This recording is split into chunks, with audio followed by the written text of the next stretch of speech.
Сәлеметсіздер ме оқушылар? 4-ші сынып жаратылыстану сабағы. Заттар және олардың қасиеттері ауа мен су бөлімі 20-ші сабақ. Бүгінгі сабақтың тақырыбы заттың қасиеттері. Бұл сабақта сен заттың қандай қасиеттері барын білесің. Заттың қасиетіне қарай қалай қолданылатынын түсінесің. Бүгінгі сабақта қолданылатын тірек сөз заттың қасиеті. Ең алдымен еске түсірейік. Дене мен зат.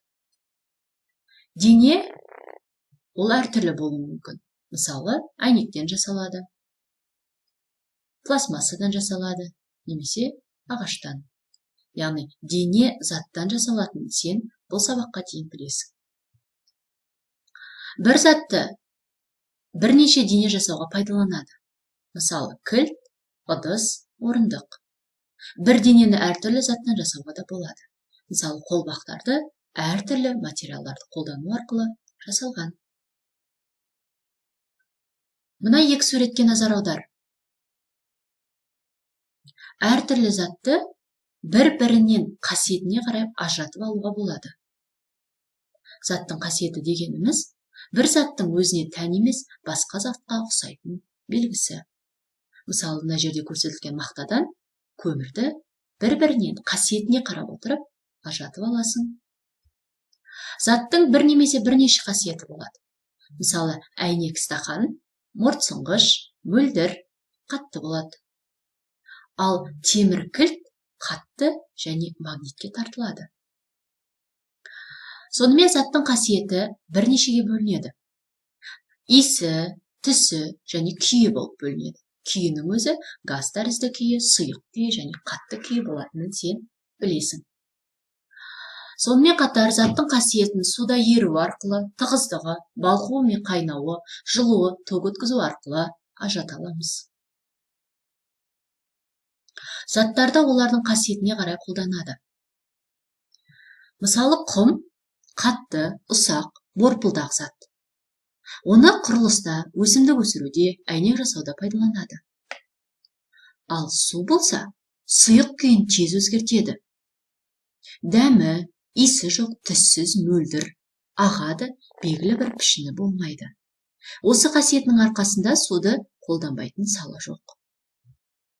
Және ағаш қатты, кесіледі, отқа жағуға болады, суға батпайды. Оны құрылыста, қағаз өндіруде, жиһаз жасауда, тұрмыста қолданады. Олай болса, зерттеу жасап көрейік.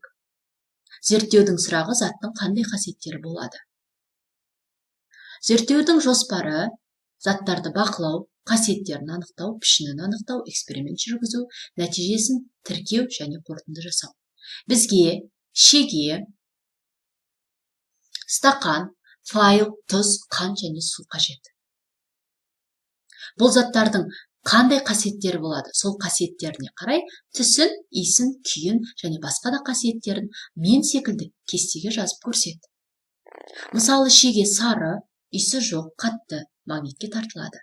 Стақан түсі жоқ, иісі жоқ, қатты, мөлдір. Файл түсі жоқ, иісі жоқ, қатты, жартылай мөлдір.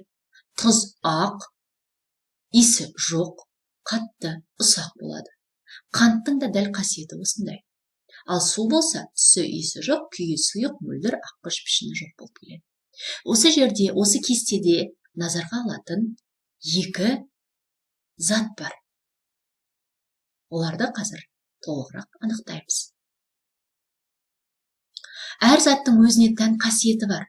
Заттар қасиеттері арқылы ерекшеленеді. Ал тұз бен қанттың не себепті қасиеттері бірдей? Олай болса, олар бірдей зат па? Анықтайық. Ол үшін сен тұз бен қантты суға қосып көр және дәмін тат. Олардың дәмі бірдей ме? Жоқ. Тұздың дәмі тұзды, қанттың дәмі тәтті болып шығады. Олай болса, қант пен тұздың дәмі әртүрлі. Сондықтан олар да әртүрлі заттар деген қорытынды шығарамыз. Футбол добын бұрын былғарыдан жасаған. былғары су сіңіріп ауырлап қалады. Сондықтан қазір жасауда су өткізбейтін синтетикалық материал қолданылады. Қазірде доптың көбін 5 бұрышты және 6 бұрышты бөліктер құрастырып тігу арқылы жасайды. Оның пішіндегі камераға толтырылған сығылған ауа жеңіл әлі серпімді етеді. Қазіргі кезде пластикадан өте көп зат өндіреді. Ол шыны сияқты мұртсынғыш емес, мықты темір сияқты ауыр емес, жеңіл. Сондықтан оны түрлі салада пайдалану тиімді. Олай болса, сабағымызды қорытындылайық. Бүгінгі сабақта сен дене заттан құралатынын білдің, заттың өзіне тән қасиеті болатынын білдің, және заттың қасиеті дегеніміз бір заттың өзіне тән немесе басқа затқа ұқсайтын белгісі екенін біле алдың. Олай болса, сабағымызды аяқтаймыз. Заттың қандай қасиеттері барын білдің, заттың қасиетіне байланысты қалай қолданатынын түсіндің деген ойдамын. Келесі кездескенше сау болыңыздар.